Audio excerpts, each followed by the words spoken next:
नमस्कार दोस्तों, द टाइटेट में आपका स्वागत है। आज हम बात करते हैं कि बीजेपी को अब क्यों डर सताने लगा है। जो बीजेपी लगातार अब की बार 400 पार, अब की बार 400 पार पहले चरण से पहले यह नारा देते थे, अब वह यह नहीं दिख रहा है, सुनने में आ रहा है कि इस बार 400 पार। और बीजेपी के इंटरनल सूत्र से पता चला है कि अब वह सिर्फ अपने जादुई आंकड़ा 272 पार करने की कोशिश में है। यानी वह चाहते हैं कि 272 से 300 के बीच में हम कैसे भी पहुंच जाए। क्योंकि इसके 2-3 रीजन है कि बीजेपी को क्यों डर सताने लगी है।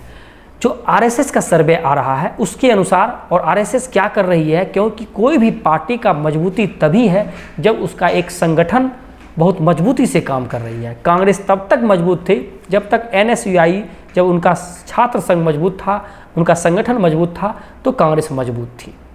बीजेपी पहले चरण में पिछड़ी, दूसरे चरण में पिछड़ते दिख रही है, तो अब उनका डर सताने लगे। और कहीं भी बीजेपी का जो भी नेता, शीर्ष नेता है, वह ना ही रोजगार पे बात कर रहे हैं, ना ही महंगाई पे बात कर रहे हैं, ना ही एजुकेशन पे बात कर रहे हैं, ना ही शिक्षा पे बात कर रहे हैं। इस सारे चीज़ों को ताक पर रख करके वो सिर्फ और सिर्फ बात यही कर रहे हैं कि अगर कांग्रेस सरकार आएगी तो धर्म के नाम पे आरक्षण देंगे, ये सरकार आएंगे तो पाकिस्तान का बोलबाला बढ़ जाएगा, कांग्रेस सरकार आएगी तो मुस्लिम का बोलबाला बढ़ जाएगा। आखिर ये लोग कब तक सुनेंगे। कहीं न कहीं इससे लोगों का भी मनोबल डाउन हो गया है। पहले चरण में वोट कम गिरे, दूसरे चरण में भी वोट का भी प्रतिशत कम रहा, और वह सीट जहां पर बीजेपी का गढ़ माना जा रहा है वहां पर वोट प्रतिशत सबसे कम हुई है। तो कहीं न कहीं बीजेपी का इंटरनल सूत्र भी यह बता रहा है कि वोट कम हो रहे हैं, आपका कोर वोटर ही वोट देने नहीं जा रहे हैं। वह 2 रीजन हो सकते हैं, या तो कोर वोटर यह समझते हैं कि इस बार 400 पार तो है ही, तो हम वोट नहीं भी देने जाएंगे तो क्या होगा। दूसरा, सपोर्टर तो बीजेपी का है लेकिन वह लाइक अब नहीं करने लगे हैं कि अब यह कुछ बात नहीं कर रहा है, कुछ मुद्दे की बात नहीं कर रहा है, तो हम क्यों ही जाए। तीसरी बात, हमेशा जब से मोदी जी प्रधानमंत्री बने हैं, आरएसएस से ऊपर भी ये अपने आप को समझने लगे हैं। अभी आरएसएस को नीचे तवज्जो दिया गया है और सिर्फ 2 लोगों का पूरा अधिकार बनता जा रहा है। आरएसएस वाले से मिलने के बाद उनसे जो सूचना मिली है, वो जो हमें बताए हैं, वह बताए हैं कि अमित शाह और मोदी जी ही सोचते हैं कि हम सबसे श्रेष्ठ हैं, बीजेपी पार्टी के भी सबसे ऊपर हैं, और आरएसएस जो संगठन है उसके बारे में तो चर्चा तक नहीं करते हैं, उनको वो इज्जत तक नहीं देते हैं।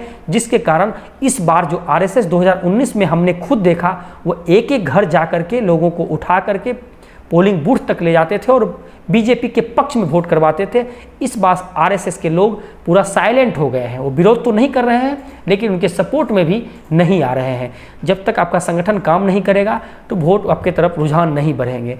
और जो विरोधी दल के खेमा है, जैसे इंडिया गठबंधन के खेमा है, वह जोश में है कि इस बार बीजेपी को हराना है, इसलिए ज़्यादा से ज़्यादा लोग बूथ पर जा रहे हैं और वहाँ पर पोल कर रहे हैं। तो कहीं न कहीं इसके कारण बीजेपी टेंशन में है। और इंटरनल सूत्र जो आरएसएस का सर्वे बता रहा है, आरएसएस का जो सर्वे किए हैं, आरएसएस के जो ग्रुप में जो सर्वे हुआ है, वह यह बता रहे हैं कि इस बार बीजेपी 180 से 200 का आंकड़ा भी पार नहीं कर सकते हैं। वो इसीलिए साउथ में सिर्फ और सिर्फ वह बचा पा रहे हैं कर्नाटक।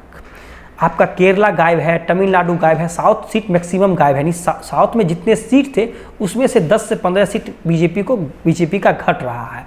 रही बात नॉर्थ की, तो बिहार में आप लूज कर रहे हैं, महाराष्ट्र में आपका सीट घटा हो रहा है, यूपी में घट रहा है, पंजाब में घट रहा है, दिल्ली में घट रहा है, राजस्थान में घट रहे हैं, मध्य प्रदेश में घट रहे हैं, छत्तीसगढ़ हार रहे हैं, बंगाल आप वहीं का वहीं है, झारखंड में कुछ सीट कम हो रहा है, आप उड़ीसा थोड़ा बढ़ रहे हैं। तो इस तरह से जो इंटरनल सूत्र है और जो आरएसएस अपना सर्वे किए हैं, वह बता रहे हैं कि इस बार बीजेपी 180 से 120 सीट ही जा पाई है।